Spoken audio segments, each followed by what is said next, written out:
ஹே everyone, இந்த வீடியோவில் வந்து நம்ம ஆப்ஜெக்ட் ஓரியன்ட் ப்ரோக்ராமிங்னா என்ன அப்படிங்கிறத வந்து பார்க்கலாம். ஸோ நிறைய பேருக்கு வந்து புதுசாக இருப்பீங்க, மேபி ஜாவா C# படிச்சிருப்பீங்க, ஒரு ஈவன் ஜாவா ஸ்கிரிப்ட்லேயே கூட ஆப்ஜெக்ட் ஓரியன்ட் ப்ரோக்ராமிங் வந்து இருக்குது. ஸோ நீங்கள் ஆன்லைன் நல்லா தெரிஞ்சிங்கன்னா ஏகப்பட்ட எக்ஸாம்பிள்ஸ் இருக்கும். ஸோ ஒரு காரை வந்து பொதுவாக எக்ஸாம்பிளாக சொல்லுவாங்க, அந்த காருக்கு இருக்கிற மெத்தட்ஸ் எல்லாத்தையுமே வந்து எக்ஸாம்பிளாக சொல்லுவாங்க, அந்த மாதிரிலாம் இருக்கும். ஸோ நம்ம வந்து சிம்பிளாக ஆப்ஜெக்ட்னா என்ன அப்படிங்கிறத வந்து பார்க்கலாம். ஸோ அதை வந்து நம்ம புரிஞ்சுக்கிட்டாலே இது வந்து ரொம்பவே ஈஸியாக இருக்கும். ஸோ இதுக்கு வந்து நான் 2 லாங்குவேஜ் வந்து எடுக்க போகிறேன்.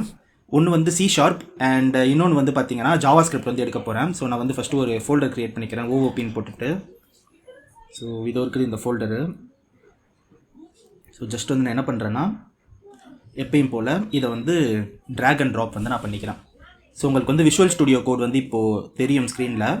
ஸோ ஜஸ்ட் வந்து நான் இப்போ என்ன பண்ணுறேன்னா, ஒரு ஜாவா ஸ்கிரிப்ட் ஃபைலில் வந்து இந்த ஆப்ஜெக்ட் ஓரியன்ட், அதாவது ஃபங்க்ஷன்ஸ்லாம் எழுதி அதை வந்து எப்படி வந்து ஒரு ஆப்ஜெக்ட் ஓரியன்ட் ஸ்ட்ரக்சரில் வந்து மாற்றுறது, அண்ட் அதில் வந்து எப்படி ஜாவா ஸ்கிரிப்ட் கிளாஸஸ் வந்து நம்ம யூஸ் பண்ணுறது அப்படிங்கிறத வந்து நம்ம பார்க்கலாம். பார்த்து முடிச்சதுக்கப்புறமா நம்ம வந்து நார்மலாக, அதாவது வந்து ஒரு C# அப்ளிகேஷன் வந்து நம்ம ஓப்பன் பண்ணி, ஸோ அதில் வந்து ப்ரொஃபஷனலாக வெறும் வந்து ஆப்ஜெக்ட் ஓரியன்ட்டை மட்டுமே டிபெண்ட் பண்ணி இருக்கிற லாங்குவேஜுக்கும் இதுக்கும் வந்து என்ன டிஃப்ரென்ஸ் அப்படிங்கிறத வந்து பார்க்கலாம். ஓகேவா? ஸோ இப்போ நான் என்ன பண்ணுறேன்னா, ஜஸ்ட் வந்து ஒரு ஃபைல் வந்து க்ரியேட் பண்ணிக்கிறேன், index.jsன்னு வந்து நான் போட்டுக்கிறேன். ஓகேவா? ஸோ ஆப்ஜெக்ட் ஓரியன்ட் ப்ரோக்ராமிங் அப்படிங்கிறது வந்து நிறையா வந்து டெஃபினிஷன்ஸ் வந்து இருக்குது.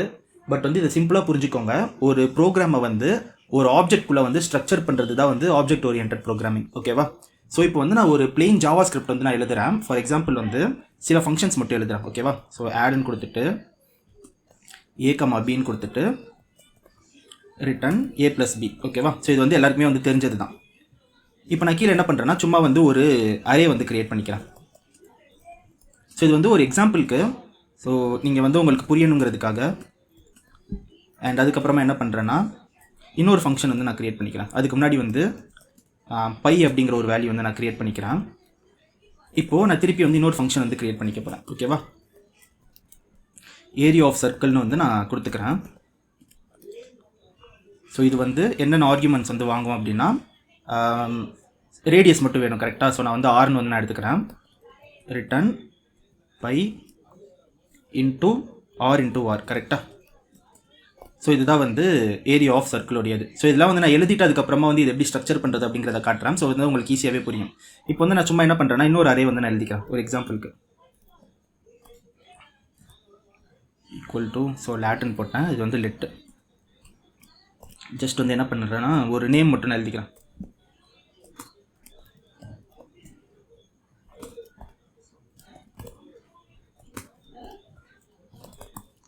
ஸோ சும்மா இந்த மாதிரி வந்து நான் போட்டுக்கிறேன். இப்போ வந்து நான் இன்னொரு ஃபங்க்ஷன் வந்து எழுதுகிறேன்.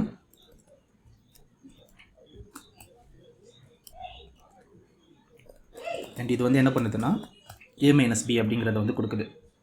தென் வந்து நான் திருப்பி என்ன பண்ணுறேன், இன்னொரு ஃபங்க்ஷன் வந்து எழுதுகிறேன்.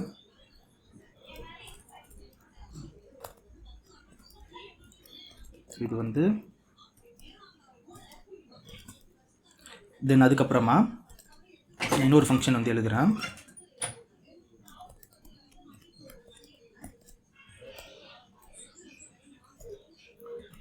ஸோ இது வந்து லென்த்தையும் பிரெத்தையும் வாங்குது, தென் ரெண்டுத்தையும் வந்து மல்டிப்ளை பண்ணுது. தென் வந்து ஓகே, இன்னொரு சும்மா ஒரு அரே வந்து எழுதிக்கிறேன்.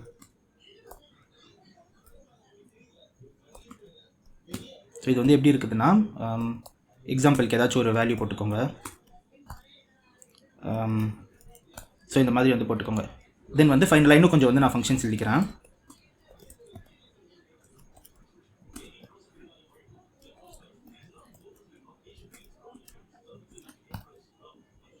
ஓகே, இப்போதைக்கு வந்து இது போதும். நான் வந்து இதுலேருந்து நான் வந்து உங்களுக்கு எக்ஸாம்பிள் வந்து நான் சொல்கிறேன். இப்போ நீங்கள் பார்த்தீங்கன்னா இந்த மாதிரி தான் வந்து உங்களுக்கு ஒரு ஜாவா ஸ்கிரிப்ட் ப்ரோக்ராமிங் இருக்கும். ஸோ இந்த மாதிரி நிறையா ஃபங்க்ஷன்ஸ் இருக்கும். ஸோ ஃபங்க்ஷன்ஸ் எல்லாமே வந்து இந்த மாதிரி 2 லைன் 3 லைன்லாம் இருக்காது. ஸோ அந்த ஃபங்க்ஷன்ஸ்லேயே வந்து API கால்ஸ் இருக்கும், டேட்டா பேஸ்லேருந்து நீங்கள் query பண்ணுவீங்க, போஸ்ட் ரெக்வஸ்ட் கொடுப்பீங்க, இந்த மாதிரி ஏகப்பட்ட விஷயங்கள் வந்து உங்களுக்கு இருக்கும். ஓகேவா? இப்போ வந்து இந்த ஃபங்க்ஷனில் வந்து நீங்கள் ஏதாச்சும் வந்து அப்டேட் பண்ணணும்னா அந்த ஃபங்க்ஷனை வந்து லொக்கேட் பண்ணுறதுக்கு வந்து கஷ்டமாக இருக்கும். ஜஸ்ட் இமேஜின் பண்ணிக்கோங்க, இதில் வந்து வெறும் 32 லைன் தான் இருக்குது. ஸோ இந்த மாதிரி வந்து ஒரு 10 ஃபைல் இருக்குது, 20 ஃபைல் இருக்குது, எல்லாத்துலேயும் வந்து ஒரு 100 லைன் இருக்குது அப்படின்னா, ஸோ இந்த ஃபங்க்ஷனை தேடி கண்டுபிடிக்கிறதே வந்து ரொம்ப வந்து பெரிய ஒரு வேலையாக இருக்கும். அண்ட் அதே மாதிரியே நீங்கள் வந்து ஒரு ஃபங்க்ஷனையும் வந்து கால் பண்ணும்போது எந்த இடத்துல வந்து கால் பண்ணியிருக்கீங்க, எங்கே இருக்குது அப்படிங்கிறத வந்து தேடி கண்டுபிடிக்கிறதுக்கு வந்து கொஞ்சம் வந்து டிஃபிகல்ட்டான ஒரு விஷயம் தான். சின்ன ப்ராஜெக்ட்டில் வந்து டிஃபிகல்ட் கிடையாது, பட் ப்ராஜெக்ட் பெருசாகும்போது கண்டிப்பாக வந்து இது டிஃபிகல்ட் தான். ஸோ அதனால் வந்து ஆப்ஜெக்ட் ஓரியன்ட் அப்படிங்கிறது வந்து என்னதுன்னா, இந்த ஃபங்க்ஷன்ஸ் எல்லாத்தையுமே, அதாவது ரிலேட்டட் ஃபங்க்ஷன்ஸ் எல்லாத்தையுமே ஒரே ஆப்ஜெக்ட்குள்ளே வந்து போடுறது தான். ஸோ இப்போ இதே ஃபங்க்ஷனே வந்து நான் ஒரு ஆப்ஜெக்ட்குள்ளே போட்டு காட்டுறேன் பாருங்கள். ஜஸ்ட் வந்து ஒரு ஆப்ஜெக்ட் வந்து நான் க்ரியேட் பண்ணிக்கிறேன். ஸோ அரித்மெட்டிக் ஆப்ரேஷன்ஸ்னு வந்து நான் போட்டுக்கிறேன். ஓகேவா? ஸோ இதுதான் வந்து object, normal Java script object தான். நம்ம இன்னும் கிளாஸஸ்குள்ளேயே போகலை.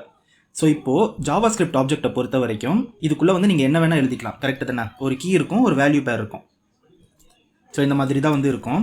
ஸோ இதுதான் வந்து ஒரு ஜாவா ஸ்கிரிப்ட் ஆப்ஜெக்ட். இதில் வந்து நீங்கள் வந்து ஃபங்க்ஷனையும் வந்து டிஃபைன் பண்ணிக்கலாம். ஃபார் எக்ஸாம்பிள் வந்து ஆட் ஈக்குவல் டுன்னு போட்டுட்டு ஜஸ்ட் வந்து ஒரு ஃபங்க்ஷன் வந்து நீங்கள் க்ரியேட் பண்ணிக்கலாம். ஓகேவா? ஸோ ஈக்குவல் டு வராது, இந்த மாதிரி ஒரு ஃபங்க்ஷனை வந்து நீங்கள் க்ரியேட் பண்ணிக்கலாம். ஆர் நீங்கள் வந்து இந்த கீ வந்து நீங்கள் போடவே வந்து தேவையில்லை. ஏன்னா ஒரு ஆப்ஜெக்ட்குள்ளே ஒரு ஃபங்க்ஷன் எழுதினீங்கன்னா அதை வந்து நம்ம மெத்தட் அப்படின்னு சொல்லுவோம். ஓகேவா? ஸோ நீங்கள் வந்து இப்படியும் எழுதிக்கலாம். ஸோ இல்லைனா ஃபங்க்ஷன் கீவேர்டு வச்சு கூட நீங்கள் எழுதிக்கலாம். ஆரோ ஃபங்க்ஷன் கூட உங்களுக்கு தேவையில்லை.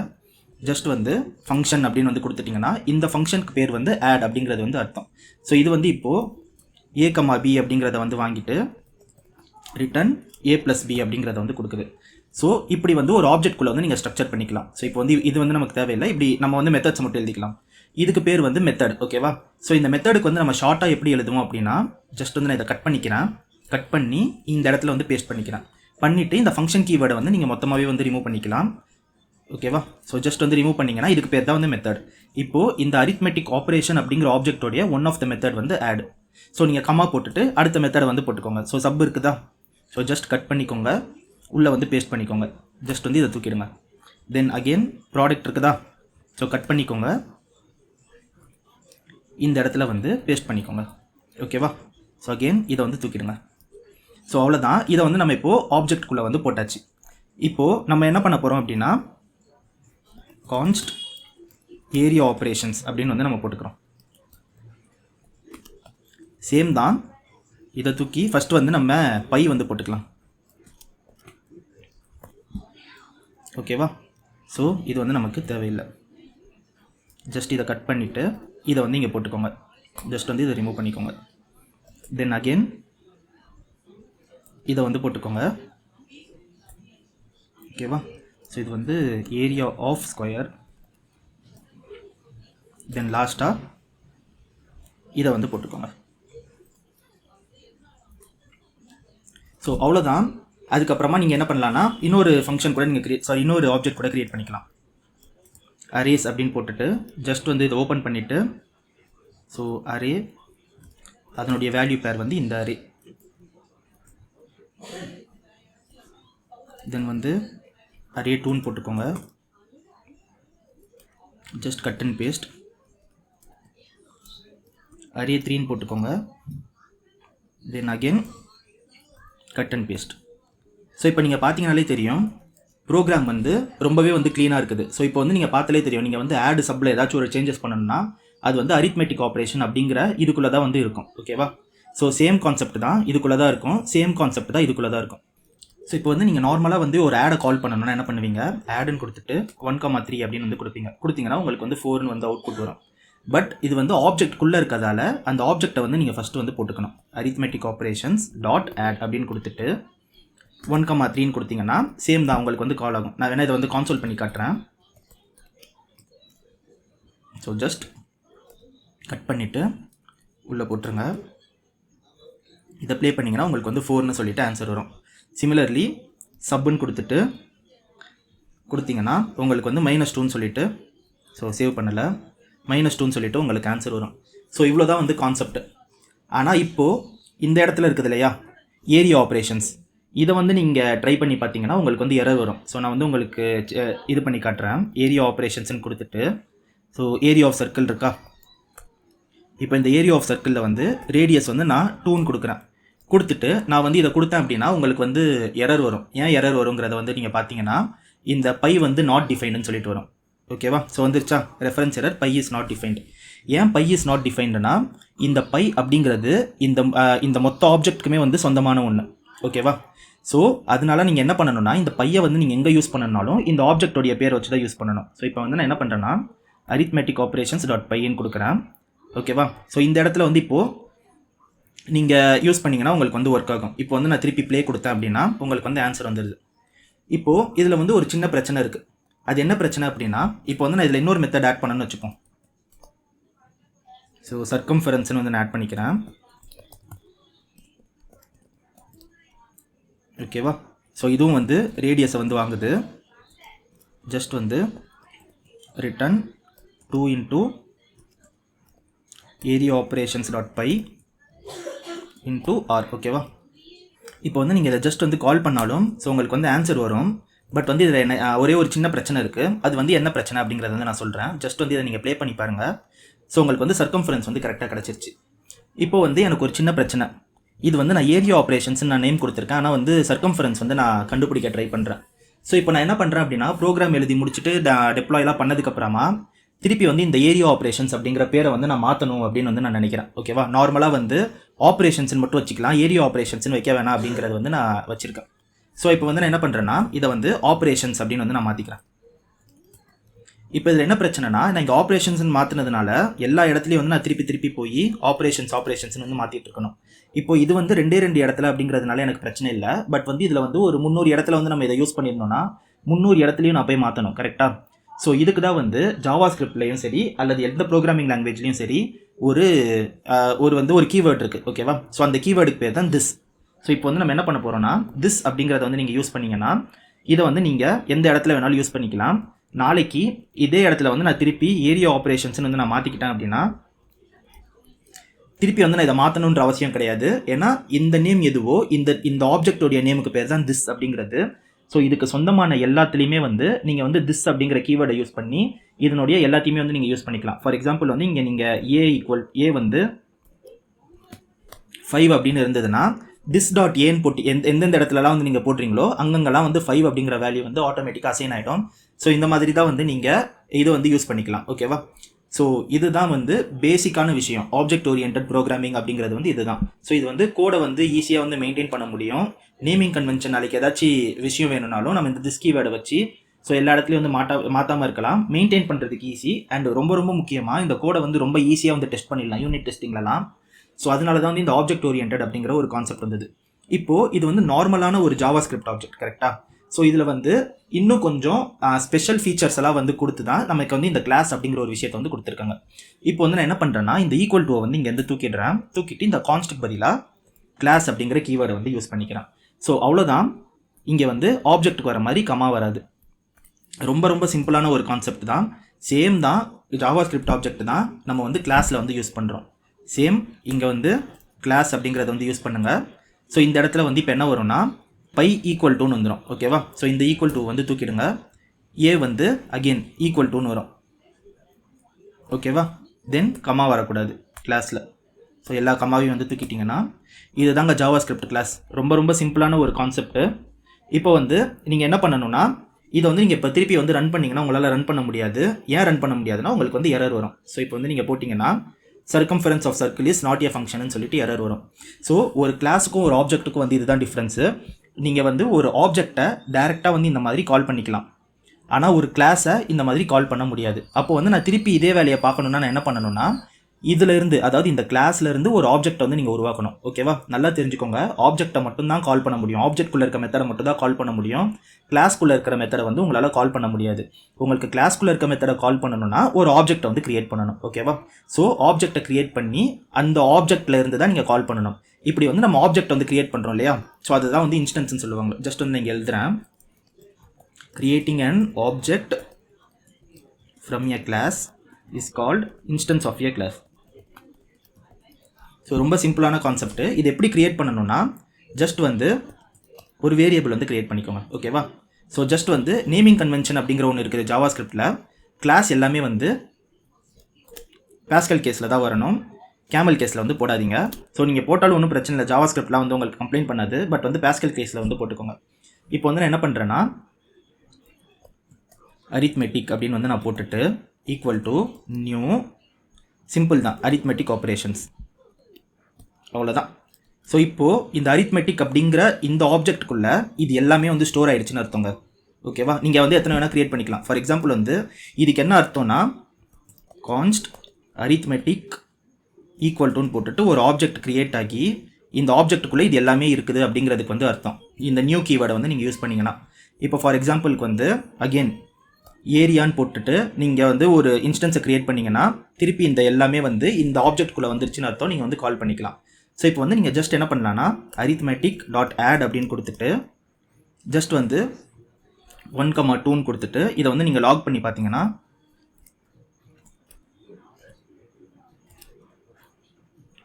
உங்களுக்கு வந்து அவுட்புட் வந்துடும். ஓகேவா? ஸோ 3ன்னு சொல்லிவிட்டு உங்களுக்கு அவுட்புட் வந்துருச்சு. ஸோ இவ்வளோ தான் வந்து ஜாவாஸ்கிரிப்ட் கிளாஸ் அப்படிங்கிறது. ஸோ இது வந்து பேசிக். ஓகேவா? இந்த பேசிக் நாலேஜை வச்சுட்டு நம்ம வந்து C# இதே வந்து நம்ம ட்ரை பண்ணி பார்க்கலாம். ஸோ வந்து உங்களுக்கு இன்னும் நல்லாவே வந்து பெட்டர் அண்டர்ஸ்டாண்ட் ஆகும். ஓகேவா? இன்கேஸ் வந்து நீங்கள் உங்ககிட்ட வந்து .NET இல்லை அப்படின்னா ஜாவா தான் வச்சுருக்கீங்க அப்படின்னா ரொம்ப பெரிய வித்தியாசம்லாம் கிடையாது ஜாவாக்கும் C#க்கும். ஸோ உங்களுக்கு மேக்ஸிமம் ஒரே சின்டெக்ஸ் தான், மேக்ஸிமம் இல்லை உங்களுக்கு ஒரே சின்டெக்ஸ் தான் வரப்போது. நீங்கள் ஜாவா ப்ரோக்ராமிங் மாதிரி தான் இருக்கும் C#ம். ஸோ அதனால் வந்து நான் என்ன பண்ணுறேன் அப்படின்னா ஜஸ்ட் வந்து இங்கே ஒரு புது டேப் வந்து ஓப்பன் பண்ணிக்கிறேன். ஓப்பன் பண்ணிவிட்டு .NET நியூ கான்சோல் அப்படிங்கிறத வந்து நான் கொடுத்தோன்னா எனக்கு வந்து ஒரு அப்ளிகேஷன் வந்து க்ரியேட் ஆகிடும். ஸோ இதுதான் .NEட்டை பொறுத்த வரைக்கும் இந்த program.cs அப்படிங்கிறது தான் வந்து மெயினான ஃபைலு. ஸோ இந்த ஃபைலில் வந்து ஜஸ்ட் வந்து ஒரு நமக்கு வந்து இங்கே console.log மாதிரி நீங்கள் console.writeline. ஓகேவா? அது மட்டும் ஞாபகம் வச்சுக்கோங்க. ஸோ இந்த ஆப்ஜெக்ட் ஓரியன்டட் ப்ரோக்ராமிங் அப்படிங்கிறது வந்து வரும்போது அதாவது ஃபுல் OOP, அதாவது ஜாவாஸ்கிரிப்டும் சரி C#ம் சரி ஃபுல் அண்ட் ஃபுல் வந்து ஆப்ஜெக்ட் ஓரியன்டட் ப்ரோக்ராமிங். இது எல்லாத்துக்குமே வந்து ஒரு என்ட்ரி பாயிண்ட் அப்படிங்கிற ஒரு விஷயம் இருக்கும். ஓகேவா? ஸோ இப்போ வந்து நான் என்ன பண்ணுறேன்னா ஜஸ்ட் வந்து ஒரு கிளாஸ் க்ரியேட் பண்ணிக்கிறேன். ஓகேவா? ஸோ மேக்ஸிமம் இந்த ஃபைல் நேம்லேயே கிளாஸ் நேம் வந்து க்ரியேட் பண்ண பாருங்கள். ஓகேவா? அண்ட் எல்லாத்துக்குமே மெயின் மெத்தட் அப்படின்னு வந்து ஒன்று இருக்கும். ஸோ ஸ்டாட்டிக் வாய்ட் மெயின் அப்படின்றது நான் கொடுத்துட்டு ஸ்ட்ரிங் ஆர்க்ஸ் அப்படின்னு கொடுத்துக்கிறேன். ஓகே, இந்த ஸ்டாட்டிக் வாய்ட் மெயின்னா என்னது, ஸ்ட்ரிங் ஆர்க்ஸ்னா என்னது, இதெல்லாம் பற்றி நீங்கள் கவலைப்படாதீங்க இப்போதைக்கு. ஜஸ்ட் தெரிஞ்சு வச்சுக்கோங்க, ஒரு ப்ரோக்ராம் அதாவது ஜாவாஸ்கிரிப்டை பொறுத்த வரைக்கும் இது வந்து இன்டர்பிரிட்டர் லாங்குவேஜ். இன்டர்பிரிட்டர் லாங்குவேஜ்னா ஃபர்ஸ்ட் லைனில் இருந்து உங்களுக்கு வந்து கம்பைல் ஆகும். இது வந்து கம்பைலர் லாங்குவேஜ். இதுக்கு என்ன அர்த்தம்னா மெயின் மெத்தடை வந்து நீங்கள் எங்கே எழுதுறீங்களோ அங்கேருந்து தான் வந்து உங்களுக்கு கம்பைல் ஆகும் ப்ரோக்ராம். ஓகேவா? ஸோ இவ்வளோ தான் வந்து விஷயம். ஜஸ்ட் வந்து இது என்ன நினச்சிக்கோங்கன்னா இந்த ஃபைலுக்கு மேலே ஒரு கிளாஸ் இருக்கதா நினச்சிக்கோங்க, அந்த கிளாஸ்க்குள்ளே நம்ம கிளாஸ் எழுதுறதா நினச்சிக்கோங்க. அந்த மாதிரி தான் இது. ஸோ இது வந்து ஒரு மெயினான கிளாஸ். இதுக்குள்ளே வந்து நம்ம எத்தனை கிளாஸஸ் வேணாலும் நம்ம எழுதிக்கலாம். இப்போ வந்து நான் என்ன பண்ணுறேன்னா சேம் விஷயத்தை வந்து நான் பண்ணுறேன். இப்போது ஜாவாஸ்கிரிப்டில் பொறுத்த வரைக்கும் நம்ம வந்து இங்கே கிளாஸ்ன்னு வந்து கொடுத்துருக்கோம் கரெக்டாக. பட் வந்து இந்த இடத்துல நம்ம வந்து ஆக்சஸ் மாடிஃபையரோடு கொடுக்கணும். ஆக்சஸ் மாடிஃபையர்னா என்ன, public class arithmetic.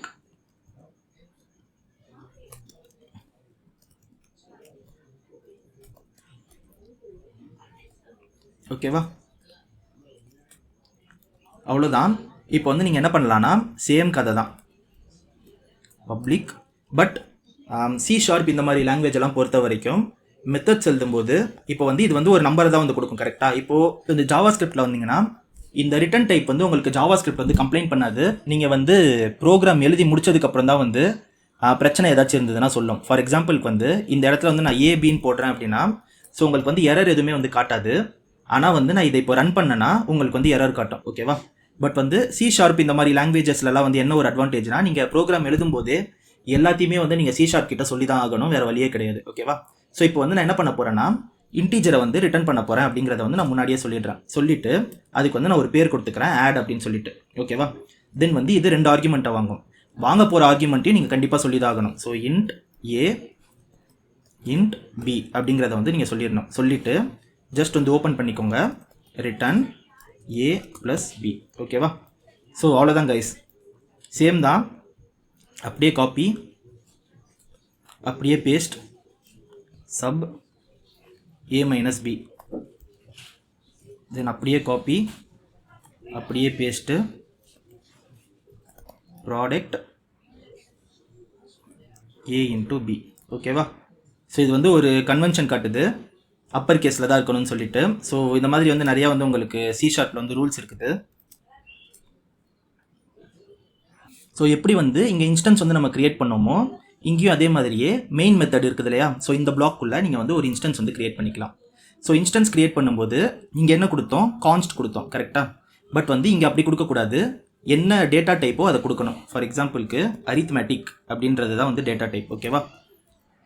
arithmetic equal to new arithmetic. So இப்படி தான் வந்து நீங்கள் டேட்டா வந்து அதாவது ஒரு இன்ஸ்டன்ஸ் வந்து கிரியேட் பண்ணணும். ஓகேவா?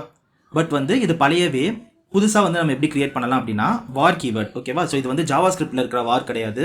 சி ஷார்ப்பில் வந்து ஆட்டோமேட்டிக்காகவே வந்து ஃபைன் பண்ணிடும். இது வந்து arithmetic அப்படின்னு சொல்லிட்டு. ஓகேவா? ஸோ நார்மலாக வந்து இந்த மாதிரியே கொடுத்துக்கலாம். கொடுத்துட்டு சேம் தான் arithmetic டாட் ஆட் அப்படின்னு வந்து கொடுத்துட்டு 1,2ன்னு கொடுத்துட்டு நீங்கள் வந்து கால் பண்ணிக்கலாம். 1,3ன்னு கொடுத்துட்டு கால் பண்ணிவிட்டு ஜஸ்ட் வந்து அதை கான்சோல் வந்து நீங்கள் பண்ணிக்கலாம். ஸோ இதை வந்து நீங்கள் ரன் பண்ணணும்னா .NET ரன்னு வந்து கொடுத்துக்கணும். கொடுத்தீங்கன்னா ஸோ கம்பைல் ஆகி உங்களுக்கு வந்து ரன் ஆகும். 4ன்னு சொல்லிட்டு உங்களுக்கு ஆன்சர் வரும். ஸோ இவ்வளோதான் வந்து நமக்கு கான்செப்ட். பட் வந்து இதில் இன்னும் சில விஷயங்கள் வந்து இருக்குது. ஓகேவா? ஸோ இன்னும் என்னென்ன சில விஷயங்கள் இருக்குது அப்படின்னா கன்ஸ்ட்ரக்டர் அப்படின்னு சொல்லிட்டு ஒரு கான்செப்ட் இருக்குது. ஸ்டாட்டிக் அப்படின்னு சொல்லிட்டு ஒரு கான்செப்ட் இருக்குது. ஓகேவா? ஸோ இது எல்லாத்தையுமே வந்து நம்ம அடுத்தடுத்த லெக்சர்ஸில் வந்து பார்க்கலாம். இது வந்து ரொம்பவே பேசிக்காக ரொம்ப பேசிக்காக வந்து நம்ம எடுத்துகிட்டு வந்திருக்கோம். ஏன் வந்து நான் ஜாவா ஸ்கிரிப்டை வந்து காட்டிட்டு சி ஷார்ப்பை காட்டினேன் அப்படின்னா ஸோ ஃபியூச்சரில் வந்து நம்ம சி ஷார்ப்பில் தான் வந்து கோட் எழுத போகிறோம். நீங்கள் வந்து ஜாவா ஸ்கிரிப்ட்லேயே கூட நீங்கள் இது பண்ணிக்கலாம். வேணும்னா வந்து நம்ம ஒரு 5-6 லெக்சர்ஸ் வந்து ஜாவா ஸ்கிரிப்ட் சி ஷார்ப்பை வந்து பக்கத்தில் வச்சு போடலாம். ஸோ தட் வந்து உங்களுக்கு ஈஸியாக புரியும். பட் வந்து இதில் முக்கியமான விஷயம் வந்து இந்த static methods, constructors, encapsulation, polymorphism, inheritance, abstraction, இந்த மாதிரி நிறைய விஷயங்கள் இருக்குது. ஸோ இந்த ஆப்ஜெக்டை வச்சே வந்து நீங்கள் நிறைய விஷயங்களை வந்து பண்ணலாம். அதெல்லாம் வந்து அடுத்தடுத்த கிளாஸில் பார்க்கலாம். இப்போதைக்கு நார்மலாக கிளாஸ்னா என்ன, ஒரு ஆப்ஜெக்ட்னா என்ன, ஒரு இன்ஸ்டன்ஸ்னா என்ன அப்படிங்கிறத வந்து இந்த வீடியோ பார்த்து உங்களுக்கு புரிஞ்சிருக்குன்னு வந்து நான் நம்புகிறேன். ஸோ இந்த வீடியோ வந்து உங்களுக்கு பிடிச்சிருக்குதுன்னா இந்த வீடியோ வந்து லைக் பண்ணிவிட்டு நம்ம சேனல் வந்து சப்ஸ்கிரைப் பண்ணிடுங்க. Thank you so much guys and have a nice day.